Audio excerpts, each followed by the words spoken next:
আমি আমার শৈশবে আমার মায়ের সে কান্না এখনো মনে হয় আমার কানে ভাসে। যখন মাদ্রাসায় যেতাম মা কাঁদতে থাকতেন, যখন বাসায় আসতাম, বাড়িতে আসতাম, নামাজের বিছানা মা কাঁদতে থাকতেন। আমার বাবার বহু কান্না এখনো কানে ভাসে।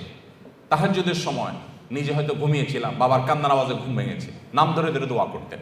তো সন্তানদের জন্য বাবা মার দোয়া অনেক গুরুত্বপূর্ণ। মনে রাখবেন, সন্তান যদি অমানুষ হয় তার ডিসক্রেডিট আপনার, সন্তান যদি মানুষ হয় তার ক্রেডিটও আপনার।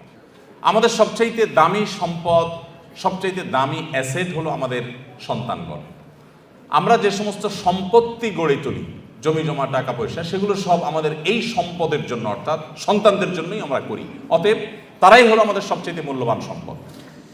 এই সন্তানদেরকে আপনি যদি হাফেজে কোরআন, আলেমে দিন, আল্লাহ ভীরু, মুত্তাকি, পরহেজগার এবং ভালো মানুষ হিসেবে গড়ে তুলতে চান, তাহলে কয়েকটি বিষয় আপনাকে লক্ষ্য রাখতে হবে। নাম্বার 1, আপনার সন্তানকে ভালো মানুষ হিসেবে গড়ে তুলবার টার্গেট করতে হবে। সে স্কুলে পড়ুক কিংবা মাদ্রাসায় পড়ুক, আপনার টার্গেট হতে হবে, লক্ষ্য হতে হবে যে আমার সন্তানকে আমি মানুষের মতো মানুষ হিসেবে গড়ে তুলব। সে সৎ মানুষ হবে, আর কিছু হোক বা না হোক। সে ডাক্তার ইঞ্জিনিয়ার হতে পারুক বা না পারুক, সে বিসিএস ক্যাডার হতে পারুক বা না পারুক, সে সেনাবাহিনীতে ভালো কোনো অফিসার র্যাঙ্কে চান্স পাক বা না পাক, সে ভালো পরিচিত পপুলার কোনো আলেম বা তুখুল কোনো হাফেজ হতে পারুক বা না পারুক, সে যেন ভালো মানুষ হয়, সে যেন মুত্তাকি হয়, সে যেন পরহেজগার হয়। আমি আমার সন্তানদেরকে সবসময় বলি, তোমাদের পরীক্ষার ফলাফল ভালো হোক সেটা আমি চাই, কিন্তু এর চেয়ে অনেক বেশি চাই তোমার নামাজটা দেখে যেন আমার নয়ন জোড়ায়, তোমার আচরণটা দেখে যেন আমার দিলটা প্রশান্ত হয়। এটুকু যদি তুমি আমাকে দিতে পারো, তোমার ফলাফল যদি খারাপও হয়, আমার কোনো টেনশন নেই, কোনো দুঃখ নেই, তার জন্য আমার কোনো আফসোস নাই, তোমাকে আমি কিচ্ছু বলবো না। বেশিরভাগ বাবা মা তারা চান তাদের সন্তান যেন দুধে ভাতে থাকুক। এটা কোথায় আছে না, আমার সন্তান যেন থাকে দুধে ভাতে। আপনার সন্তান দুধে ভাতে থাকুক, ভালো উপার্জন করুক, তার ভালো কেরিয়ার করুক, এটা আপনি চান, এটা চাওয়াটা দোষের না। কিন্তু এর চাইতে বড় চাওয়া উচিত আমার সন্তানটা যেন সৎ হয়, ভালো মানুষ হয়। কয়জন বাবা, কয়জন অভিভাবক আপনি এই সমাজে দেখাতে পারবেন যেই অভিভাবক তার সন্তানকে বলে, বাবা তুমি অনেক বড় শিক্ষিত হতে পারো আর না পারো, তুমি সৎ মানুষ হবে। বরং উল্টা আমাদের সমাজে দেখি, সন্তানের জন্মের তারিখটা বেশিরভাগ বাবা মা ভুল লেখেন, ইচ্ছাকৃত ভুল না, মিথ্যা লেখেন। কেন? যাতে বেশি দিন চাকরগিরি করতে পারে, বেশি দিন সরকারি বা বিভিন্ন প্রতিষ্ঠানে চাকরগিরি যেন করতে পারে, সেই সুযোগ পাইয়ে দেওয়ার জন্য জীবনের শুরুতে একটা মিথ্যা গেঁথে দেয়। অনেক বাবা মা আছেন যারা বিভিন্ন স্কুলে তাদের সন্তানরা যে পড়াশোনা করে তাদের জন্য নকল কিনে এনে সন্তানদেরকে সার্ভ করে দেন, সাপ্লাই করে দেন। এরকম বাবা মা আছে না? নাই এই সমাজে আছে না? শুধু ভরে আছে। অর্থাৎ বাবা মার হাবভাব দ্বারা তারা বোঝাতে চান যে দেখো, আমি নিজে তো টাকার মেশিন, সারাদিন পয়সা ছাড়া আর কিছু চিনি না, অতএব আমার ঘরে জন্ম হয়েছে তোমাকেও টাকার মেশিন হতে হবে বাবা। দিন শেষে বাপ সন্তান সবাই মিলে আমরা টাকার মেশিন হয়ে যাব। দুনিয়া মানি ছাড়ার কিছু বুঝি না। আজ শিক্ষিত সন্তান নিয়ে বাবা মা যতটা সুখে আছেন, এই সমাজে এত শিক্ষিত সন্তান না থাকলেও বাবা মারা অনেক বেশি সুখী ছিলেন, সন্তানরা অনেক বেশি সুখী ছিলেন একটা সময়। শুধু পার্থক্য এইটুকু, তাদের মধ্যে নীতিনৈতিকতা ছিল, এখন নীতিনৈতিকতা নাই। আমি শিক্ষার বিরুদ্ধে বলছি না, শিক্ষা তো আমাদের লাগবেই, কিন্তু শিক্ষার পাশাপাশি যদি নীতিনৈতিকতা না থাকে তো এই শিক্ষা জাতিকে যতটা উপকার করবে তার চেয়ে বেশি ক্ষতিগ্রস্ত করবে। দেশের উন্নতি যতটা করবে, দুর্নীতি তার চেয়ে বেশি করবে। অতএব একজন আদর্শ অভিভাবক হিসাবে আপনার সন্তানকে যদি আপনি মানুষের মতো মানুষ হিসেবে গড়ে তুলতে চান, আপনার টার্গেট হতে হবে আমার সন্তান দুধে ভাতে থাকুক আর না থাকুক, আমার সন্তান থাকবে সত্যের সাথে, আমার সন্তান থাকবে ন্যায়ের সাথে, আমার সন্তান থাকবে নিষ্ঠার সাথে। আপনার সন্তানকে বলতে হবে, বাবা আশপাশে মানুষের গাড়ি বাড়ি, তাদের সম্পদ, এগুলোর চমক তোমাকে যেন বিভ্রান্ত না করে। তোমার বাবা হিসাবে আমি অসৎ উপার্জন করি নাই, তুমি অসৎ উপার্জন করবে না। এদেশে কিছু আদর্শবান মানুষের বড় বেশি প্রয়োজন। বড় দুর্ভিক্ষ চলছে প্রতিটা টেবিলে, প্রতিটা অফিসে, প্রতিটা প্রতিষ্ঠানে। দুর্নীতিবাজদের এমন মহড়া, এমন মহোৎসব আজ সর্বদা চতুর্দিকে এমনভাবে প্রতিষ্ঠিত হয়েছে যে গোটা জাতি, তৃষ্ণার্ত মরুভূমি যেরকম পানির জন্য হাহাকার করে, কিছু সৎ নাগরিকের জন্য গোটা জাতি আজ হাহাকার করছে। আর সেই হাহাকারের সে অভাব নিরূপণ করবার জন্য কিছু ওলামা একরাম নির্লস চেষ্টা চালিয়ে যাচ্ছে। আপনার সন্তানকে ছোটবেলা থেকে শিখাবেন, বাবা, আশেপাশে মানুষের অবৈধ উপার্জনের যে চাকচিক্য, এটা দেখে তুমি বিভ্রান্ত হবে না। মনে রাখবে, এই মানুষগুলোর অনেক সম্পদ আছে, পয়সা কড়ি আছে, কিন্তু সে নিজেকে জানে সে একজন আস্ত চোর, সে একজন আস্ত ডাকাত, সে একজন আস্ত দুর্নীতিবাজ, সে একজন আস্ত অসৎ মানুষ, সে একজন খারাপ মানুষ। এই অপরাধ বোধের অদৃশ্য দাহন তাকে জ্বালাতে থাকে। অতএব তুমি তার সেটা দেখবে না, তুমি সততার সাথে চলবে। তোমার ভেতর থেকে একটা আওয়াজ তোমার কাছে আসবে যে আলহামদুলিল্লাহ, আমি কোনো অসৎ উপায়ে উপার্জন করিনি। অতএব আমাদের সন্তানদেরকে মানুষের মতো মানুষ হিসেবে গড়ে তোলবার জন্য প্রথম লক্ষ্য হবে যে তারা ভালো মানুষ হোক। আপনার সন্তান পরীক্ষার হলে যাচ্ছে, কয়জন বাবা মা আছেন যে এই কথা বলতে পারেন যে আমার সন্তানকে বলেছি যে বাবা, পরীক্ষার হলে গিয়ে কোনো নকল করবে না, অবৈধ উপায়ে তুমি কোনো কিছু আনসার করার চেষ্টা করবে না, খাতায় কিছু লেখার চেষ্টা করবে না, কারোর কাছ থেকে দেখে দেখে লেখার চেষ্টা করবে না, তুমি যা জানো তা লিখবে, তুমি ফলাফল যাই পাও আমরা অ্যাপ্রিসিয়েট করব। কোথায় সে বাবা মা আজ? বরং উল্টা বাবা মা সন্তানকে খোঁচা মেরে চাপ দিয়ে সন্তানকে ডিপ্রেসড করার হাজারো নজির আমাদের সামনে আছে যে কেন তুমি পারো নাই, পাশে বাসার ছেলেটা এত ভালো রেজাল্ট করলো, আমি মুখ দেখাতে পারি না, তুমি কেন পারো নাই। এই চাপ দেওয়া মানুষ পাওয়া যায়, কিন্তু সন্তানকে সততার দীক্ষা দেওয়ার মানুষ পাওয়া যায় না। সময়ত উপস্থিতি, আমি আবারও বলছি, আমি আমার সন্তানদেরকে সবসময় বলি আপনাদের সঙ্গে শেয়ার করা, যাতে করে আপনাদের কারোর উপকার যেন হয়। আমি সবসময় তাদেরকে বলি, দেখো, পরীক্ষা ভালো ফলাফল করতে পারো কি না পারো, তুমি ভালো মানুষ হওয়ার চেষ্টা করো, তোমার অ্যাটিটিউড থেকে আমি সেটা দেখবো, তাতেই আমি হ্যাপি। আলহামদুলিল্লাহ, আল্লাহ তাআলা আমাদের সন্তানদেরকে ভালো মানুষ হিসেবে গড়ে তোলবার জন্য আমাদেরকে যোগ্য অভিভাবক হওয়ার তৌফিক দান করুন। তাহলে প্রথম কাজ হলো টার্গেট ঠিক করতে হবে যে আমার সন্তানকে আমি ভালো মানুষ, নেক, মুত্তাকি, পরেজগার বানাবো। এরপরে অন্য কিছু হবে বা না হবে সেটা পরের বিষয়। আমার প্রাথমিক টার্গেট থাকবে সে একজন পরোপকারী মানুষ হবে, সে একজন সমাজমুখী মানুষ হবে, সে একজন কল্যাণকামী মানুষ হবে, সে সমাজের সবার কাজ করবে, যেখানেই যাবে সে মানুষের উপকার করবে, কোনোদিন ক্ষতি করবে না, এই মানুষ হবে। এবার সে ডাক্তার হোক, সে ইঞ্জিনিয়ার হোক, সে বিসিএস ক্যাডার হোক, সে অন্য কিছু হোক, সে মাদ্রাসা পড়ুয়া হোক, এমনকি সে যদি গতানুগতিক শিক্ষা শিক্ষিত নাও হয়, তারপরে অন্তত এই জাতির কোনো ক্ষতিকর কোনো কিছু তার দ্বারা হবে না ইনশাআল্লাহ তাআলা। নাম্বার 2, অভিভাবক হিসাবে আমাদের চোখের পানিটা অনেক বেশি গুরুত্বপূর্ণ। চোখের পানি মা বাবার সন্তানদের জন্য অনেক গুরুত্বপূর্ণ। কিছু মানুষের দোয়া আল্লাহ তাআলা ফিরিয়ে দেন না, এর ভিতরে মা বাবার দোয়া অনেক গুরুত্বপূর্ণ। আমি আমার শৈশবে আমার মায়ের সে কান্না এখনো মনে হয় আমার কানে ভাসে। যখন মাদ্রাসায় যেতাম তো মা কাঁদতে থাকতেন, যখন বাসায় আসতাম, বাড়িতে আসতাম, নামাজের বিছানা মা কাঁদতে থাকতেন। আমার বাবার বহু কান্না আমার এখনো কানে ভাসে। তাহাজ্জুদের সময় নিজে হয়তো ঘুমিয়েছিলাম, বাবার কান্নার আওয়াজে ঘুম ভেঙেছে, নাম ধরে ধরে দোয়া করতেন। তো সন্তানদের জন্য বাবা মার দোয়া অনেক গুরুত্বপূর্ণ। সৈয়দ আবুল হাসান আলী আন-নাদভী রহমতুল্লাহি আলাইহি ভারতবর্ষের অনেক বড় একজন আলেম দ্বীন, মুসলিম বিশ্বের নোবেল খ্যাত কিং ফয়সাল অ্যাওয়ার্ড প্রাপ্ত মানুষদের, বিরল মানুষদের একজন ভারতবর্ষের সৈয়দ আবুল হাসান আলী আন-নাদভী রহমতুল্লাহ আলাইহি মাত্র 17 থেকে 18 বছর বয়সের মধ্যে তার লেখা, মানে এই বয়সের মধ্যে লেখা বই মাজা খাসিরাল আলম মিন হাতাতুল মুসলিমিন গোটা আরব বিশ্বের বিবেককে জাগ্রত করে দিয়েছে, গোটা আরব বিশ্বকে কাঁপিয়ে দিয়েছে। এমন একটি আরব বিশ্বের সমৃদ্ধ লাইব্রেরি পাওয়া অসম্ভব, যে লাইব্রেরিতে সৈয়দ আবুল হাসান রহমতুল্লাহ আরবিতে লেখা এই বইটা না। এই বইয়ের ভূমিকা আমি পড়েছি। উনি নিজে লিখেছেন যে আমি এই বই যখন লিখেছি তখনও পর্যন্ত আমি কোনো আরব দেশে যাই নাই, কোনোদিন হজ ওমরা করি নাই, কোনো অ্যারাবিয়ানের সাথে দেখা হয় নাই। তারপরেও এমন আরবি ভাষায় লিখেছেন যে গোটা আরব বিশ্বের বিশ্ববিদ্যালয়গুলোতে তার সে বই সবচেয়ে বেশি সমাদৃত। এমন বড় প্রতিভাবান, যোগ্যতা সম্পন্ন এত বড় একজন আলেমে দ্বীন, এত বড় একজন মুফাক্কির ইসলাম, তার একটা বই আছে মেরি আম্মা, আমার আম্মা যা, বাংলা অনুবাদ হয়েছে। তিনি এই বইয়ে তার মা সম্পর্কে অনেক কথা লিখেছেন। তার ভিতরে একটা কথা হলো, তিনি বলেন আমার মা সবসময় দোয়া করতেন, আয় আল্লাহ এক সে হাজারোं की जरूरत पूरी फरमा, আয় আল্লাহ এক সে হাজারোं की जरूरत पूरी फरमा। তারে মা আল্লাহ কাছে বলতেন, আল্লাহ আমার এই এক আলিমিয়া, ওকে দিয়ে 1000 আলেম যে কাজ করতে পারে তাকে তার থেকে সেই কাজ আপনি নিয়ে নেন। 1000 আলেম জাতির যে উপকার করতে পারে, মুসলিম মিল্লাতের মানব জাতির যে উপকার করতে পারে, ও একা যেন সেই কাজটা করতে পারে। 1000 মানুষের কাজ তার একা থেকে করার তৌফিক দান করেন। এভাবে দোয়া করতেন। আমার তো মনে হয় হাজার না বরং লাখো লাখো আলেমের কাজ আল্লাহ তাআলা তার থেকে নিয়েছেন। তার মা সম্পর্কে আরো অনেকগুলো বিষয় আছে যেগুলো কোট করার মধ্যে আমি সেই দীর্ঘ বক্তব্যে আর যাবো না। আমি শুধু এটুকু বলতে চাই, যারা অভিভাবক আছি আমরা, আমাদের সন্তানদের জন্য চোখের পানি ফেলে দোয়া করি। আমরা সন্তানদের জন্য আমাদের কাছে, হুজুরদের কাছে আপনারা অনেক সময় দোয়া চাইতে আসেন। অনেকে হুজুর দোয়া করবেন, ছেলেটা এসএসসি পরীক্ষা দিচ্ছে, এইচএসসি পরীক্ষা দিচ্ছে, অমুক কলেজের জন্য চান্স পায়, এটা করে সেটা করে চান। এই দোয়াতে কোনো দোষের কিছু নেই।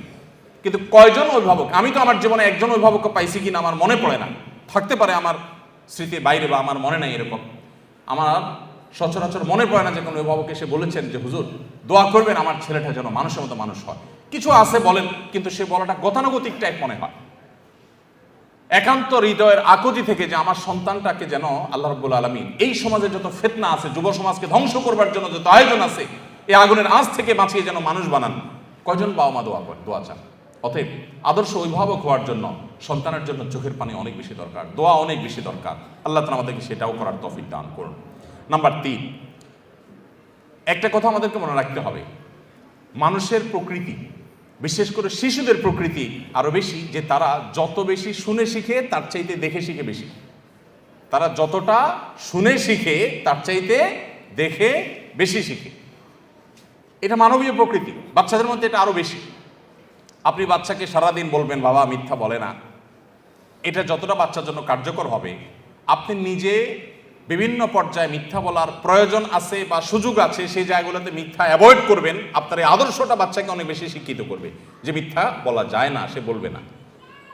আপনি বাচ্চাকে মুখে বলবেন বাবা মোবাইল টিপে না, আর আপনি সারাক্ষণ নিজে মোবাইল হাতাবেন, তাহলে আপনার বাচ্চা কোনোদিন এই নেশা থেকে মুক্ত হতে পারবে না। আপনি তাকে বাঁচাতে চাইলে আপনি নিজেকে নিয়ন্ত্রণ করা শিখতে হবে। আর কিছু না হোক অন্তত সন্তানের দিকে তাকায় হলো আমাদেরকে মানুষ হতে হবে।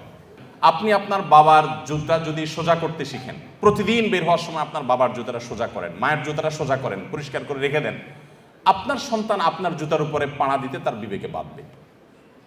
আর সারাদিন বলবেন বাবা মার সেবা করতে হয়, বই পড়াবেন, এগুলোতে সন্তান ততটা শিখবে না যতটা আপনার কাছ থেকে শিখবে। এই জন্য আপনি নিজের গরজে ভালো মানুষ হন বা না হন, অন্তত সন্তানের দিকে তাকে ভালো মানুষ হন। স্বামী স্ত্রী দুজন ঝগড়া করবেন, গালিগালাজ করবেন, হাতাহাতি করবেন সন্তানের সামনে, আর সন্তানকে বলবেন দেখো মিলেমিশে চলতে হয়, ভদ্র হয়ে চলতে হয়। সন্তান বলবে যে এগুলো বোধহয় কথার কথা, এগুলো আসলে আমলে নিতে হয় না, কারণ বাবা মা নিজেই তো আমল করেন না। আপনি মোবাইল টিপবেন আর ওই বলবেন এই পড়ালেখা করো, বই নাও, বই নিয়ে বসো, আর নিজে মোবাইল টিপতেছেন। তখন বাচ্চা মনে করবে কি জানেন? বাচ্চা মনে করবে যে আরে বাপ মা যেগুলো বলতেছে এগুলো বলতেছে মোবাইল নামক এই নিয়ামত থেকে আমাকে বঞ্চিত রাখবার জন্য। তা না হলে উনি টিপছেন কেন? এর মধ্যে এত সুখ যে উনি এটা থেকে এক মুহূর্ত থাকতে পারছেন না। নিশ্চয়ই এর ভিতরে রাজ্যের সকল সুখ এই মোবাইলের মধ্যেই আছে। বাচ্চা সেটার জন্য ঝাঁপায় পড়বে। এই জন্য মুখে কথা কম বলে বরং নিজেরা মোবাইলগুলোকে নিয়ন্ত্রণ করেন। অপ্রয়োজনে সারাক্ষণ রুগীর মতো এটা টিপি না করে লিমিটেড সময় কাজ করে বাচ্চাদেরকে সময় দেন। আল্লাহ আমাদেরকে তৌফিক দান করুন। তাহলে সন্তানের সামনে মডেল হয়ে যেতে হবে, ভালো মানুষের মডেল হয়ে যেতে হবে। আপনি যেটা চান সন্তান হোক সেটা আপনি নিজে করে সন্তানকে দেখাবেন। আপনার তাহাজ্জুদের কান্নায় আপনার সন্তানের যদি ঘুম ভাঙে, এই সন্তানকে ফজরের জন্য ডাকা লাগবে না ইনশাআল্লাহ। কিন্তু আপনি নিজে যদি কোনো রকম ডুমায় ফজর নামাজ পড়েন, এরপরে বাচ্চাকে ডাক করেন, খুব বেশি কাজে আসবে না। চতুর্থত যে পয়েন্টটি আমি বলতে চাই তা হলো সন্তানদেরকে সময় দিন।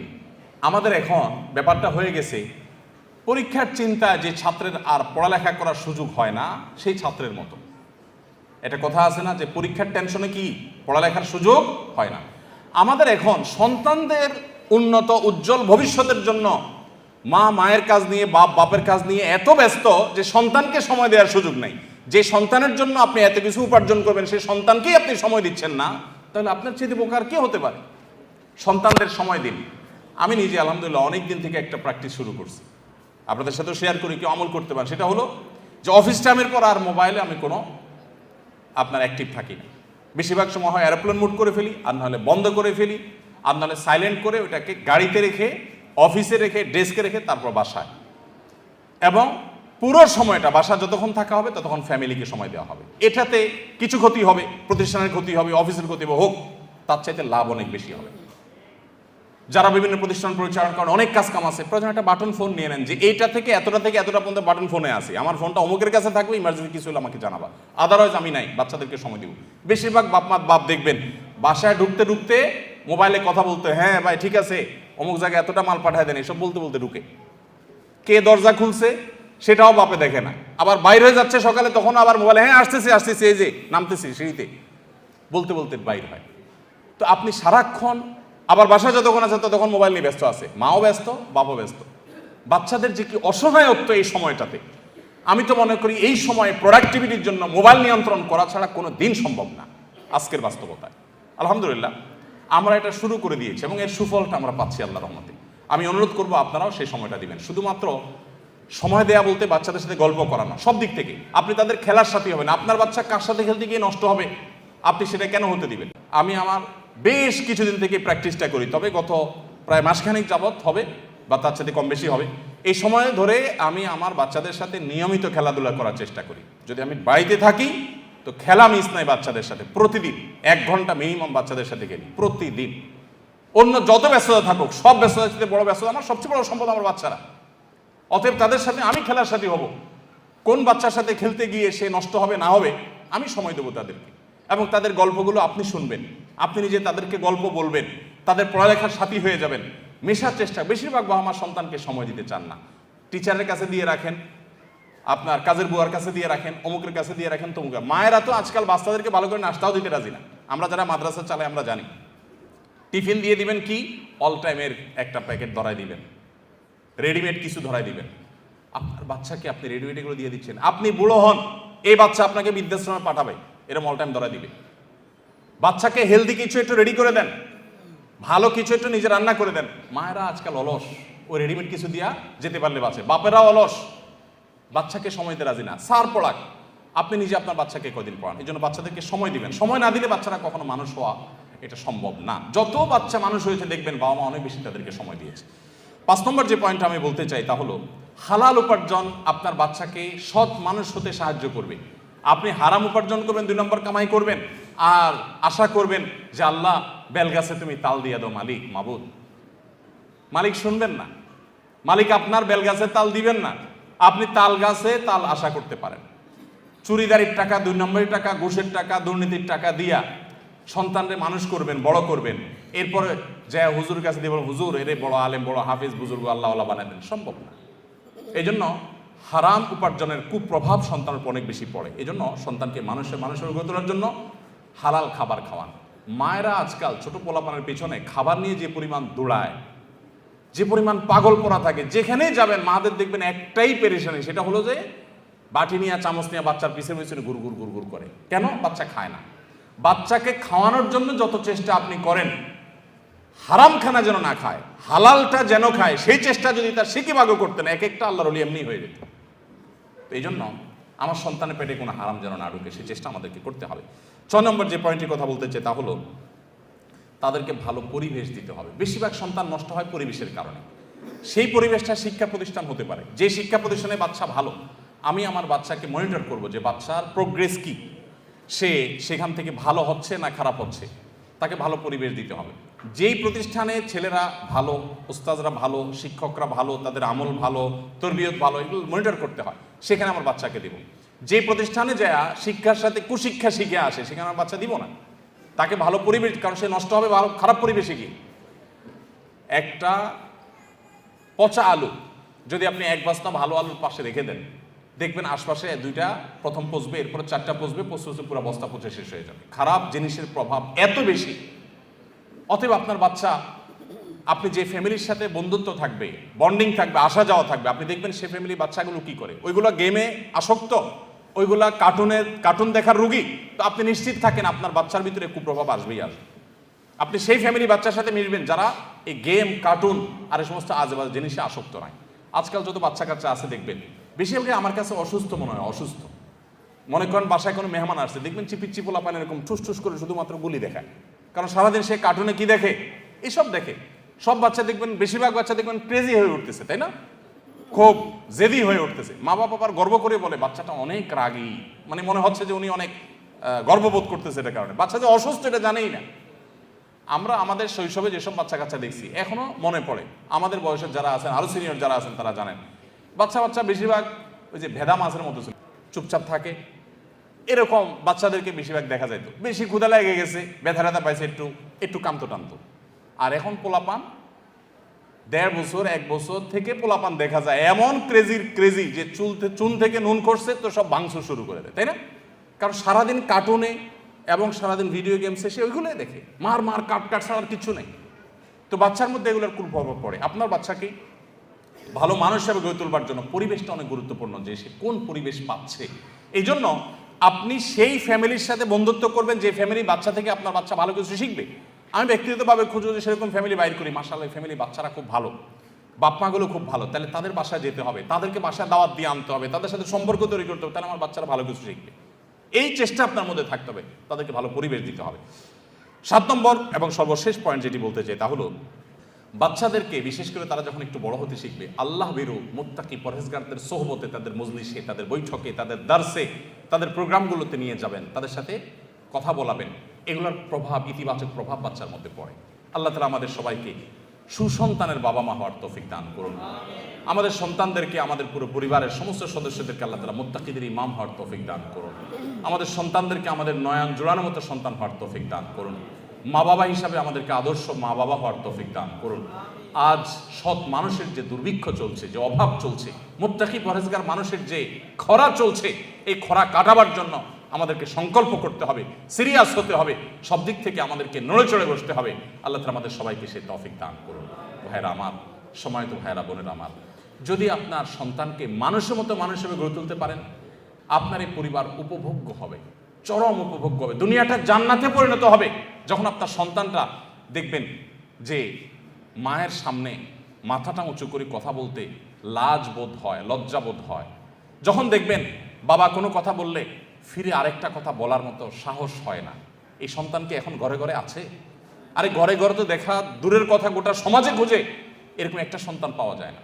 বেশিরভাগ দেখবেন বেয়াদব, উগ্র, উচ্ছৃঙ্খল, এবং কোনো শিক্ষা নাই, নীতি নাই, নৈতিকতা নাই, আদর্শ নাই, নষ্ট এবং নষ্টের ছড়াছড়ি চতুর্দিকে। কোথায় সে সন্তান, যে সন্তান মায়ের বাবার আগে হাঁটবে না, যে সন্তান মায়ের আগে কথা বলবে না, বিনয় থাকবে?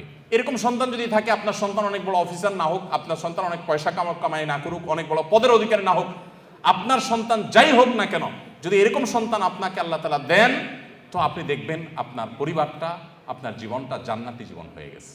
আল্লাহ তাআলা আমাদের সবাইকে, আমাদের সন্তানদেরকে মুত্তাকি পরহেজগার ভালো মানুষ হিসেবে গড়ে তোলবার সংকল্প প্রতিটি ঘরে ঘরে করার তৌফিক দান করুন, এবং তার জন্য যা যা করণীয় আছে সেই করণীয়গুলো আল্লাহ তাআলা আমাদের সবাইকে করার তৌফিক দান করুন। মনে রাখবেন, সন্তান যদি অমানুষ হয় তার ডিসক্রেডিট আপনার, সন্তান যদি মানুষ হয় তার ক্রেডিটও আপনার। সন্তান ভালো কিছু হয়েছে সেটা যেরকম আপনার অর্জন, সন্তান খারাপ কিছু হয়েছে সেটা আপনারই ত্রুটি। অতএব সন্তানের মধ্যে কোনো ত্রুটি দেখলে চিন্তা করতে থাকুন, আমার ঘাপলাটা কোন জায়গায়, আমার ঝামেলাটা কোন জায়গায়, যার কারণে সন্তানের মধ্যে এই খারাপ দিকটা আমি দেখতে পাচ্ছি। আল্লাহ তাআলা আমাদের সবাইকে আদর্শ বাবা মা হওয়ার তৌফিক দান করুন। আমরা যদি আদর্শ বাবা মা হই, তাহলে আমরা আদর্শ জেনারেশন পাবো। আদর্শ জেনারেশন যদি পাই, তো আদর্শ দেশ এবং আদর্শ সমাজ গড়ে উঠবে। আল্লাহ আমাকে, আপনাকে, আমাদের সবাইকে সেগুলো করার তৌফিক দান করুন। জাযাকুমুল্লাহু খাইরা ওয়া আখিরু দাওয়ানা আলহামদুলিল্লাহি রাব্বিল আলামিন। আসসালামু আলাইকুম ওয়া রাহমাতুল্লাহি ওয়া বারাকাতুহু। as-sunnah